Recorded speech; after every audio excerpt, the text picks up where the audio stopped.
De familie Bergmans van Tietjerk is een van de pleeggezinnen dat het om gaat. Zij hebben al jarenlang een pleegbaan in huis. Ook bij haar binnen de problemen met de begeleiding bekend. We kregen steeds een ander.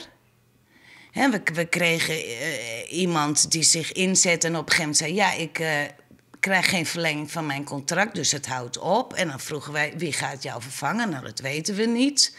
Nou, dan moest je weer wachten. Van wie komt er dan? Nou, dan komt er weer iemand. Werd ziek. Weer weg. Weer wachten. En dat is onze ervaring met pleegzorg.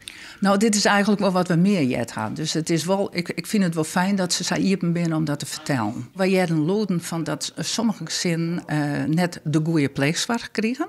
Of tenminste net tevreden waren over degene die het begeleiden. Of dat gezinnen in geen hulp meer kregen. En soms al maanden lang. En gewoon ik wel langer. Jeugdhulp Friesland herkent de problemen. Maar zei dat de klachten van 3 jaar binnen.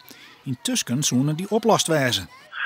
Natuurlijk is het nog altijd zo dat een deel van de pleegzorgwerkers af en toe met de griep thuis zit of soms zwanger wordt. Dus dat betekent dat mensen uitvallen.